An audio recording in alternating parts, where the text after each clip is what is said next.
নমস্কার, আশা করছি আপনারা সবাই ভালো আছেন।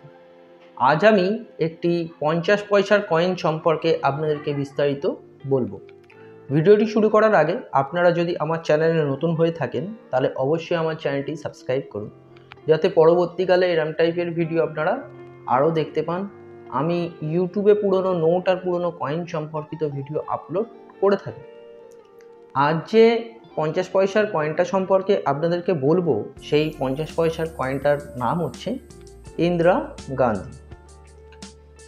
এই 50 পয়সার কয়েনটা 3টে মিন্ট থেকে মিন্টেজ করা হয়েছিল। এখন বর্তমানে এই 50 পয়সার কত দাম, যদি আপনারা পুরো ভিডিওটা আমার দেখেন তাহলে বুঝতে পারবেন যে এই 50 পয়সার এখন বর্তমান বাজার মূল্য কত। তো চলুন আর দেরি করব না, শুরু করা যাক। এখন যে কয়েনটা আপনারা দেখছেন এটি একটি 50 পয়সার কমেমোরেটিভ কয়েন। কয়েনটির নাম হচ্ছে ইন্দিরা গান্ধী 1917 টু 1984, মানে ইন্দিরা গান্ধীর জন্ম আর মৃত্যুর সালটা। প্রথমে আমি কয়েনের স্পেসিফিকেশানটা আপনাদেরকে বলে দিচ্ছি। কয়েনের এটা হলো ওভারসিজ সাইড। কয়েনের ওভারসিজ সাইডে রয়েছে দেখুন অশোকা লাইন ক্যাপিটাল, আর তার ঠিক নিচে ছোট্ট করে সত্যমে জয়তে লেখা রয়েছে, আর তার ঠিক নিচে কয়েনের ভ্যালুটা হচ্ছে যেটা হচ্ছে 50 পয়সা। বাঁদিকে ওপরে হিন্দিতে বা দেবনাগরী ওপরে ভারত লেখা রয়েছে, আর তার ঠিক নিচে পয়সা লেখা রয়েছে। আর ডান দিকের ওপরে ইংলিশে ইন্ডিয়া লেখা রয়েছে, আর তার ঠিক নিচে পয়সা লেখা রয়েছে। এবার আমি রিভার্স সাইডে চলে গেলাম। এইটা হলো কয়েনের রিভার্স সাইড। রিভার্স সাইডে খুব সুন্দর আমাদের যে প্রধানমন্ত্রী ছিলেন, ভারতবর্ষের এক শ্রেষ্ঠতম প্রধানমন্ত্রীদের মধ্যে একজন, তিনি হলেন ইন্দিরা গান্ধী। তার পোর্ট্রেটটা মধ্যিখানে রয়েছে, আর হিন্দিতে বাঁদিকের ওপরটাতে ইন্দিরা গান্ধী লেখা রয়েছে, আর ইংলিশে ডান দিকের ওপরটায় ইন্দিরা গান্ধী রয়েছে। আর একদম নিচে ইন্দিরা গান্ধীর জন্মের তারিখ আর মৃত্যুর তারিখটা নিচে দেওয়া হয়েছে। এই হলো কয়েনের স্পেসিফিকেশন। এবার আমি এই কয়েনের আরও কিছু গুরুত্বপূর্ণ তথ্য আছে যেগুলি এখন আমি এক এক করে আপনাদেরকে বলবো।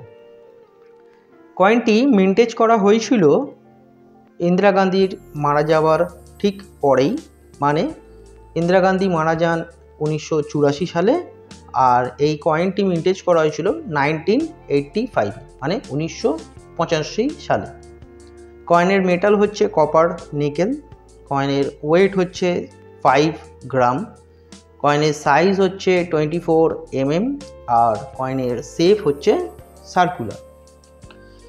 1985 সালে এই কয়েনটি ভারতবর্ষের 3টে মিন্ট থেকে মিন্টেজ করা হয়েছিল। যেমন এখন যে এই কয়েনটা আপনারা দেখছেন, এই কয়েনটি কিন্তু বোম্বে মিন্টের কয়েন।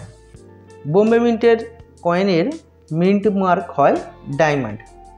তাই দেখুন এই শালের ঠিক তলায় এই জায়গাটায় নিচের এইখানটা একটা না ছোট্ট ডায়মন্ড শেপ আছে। এই রকম জুম করলে হয়তো আপনারা একটু বুঝতে পারবেন। দেখুন স্পষ্ট বোঝা যাচ্ছে একটা ডায়মন্ড রয়েছে। এটা বোম্বে মিন্টের কয়েন।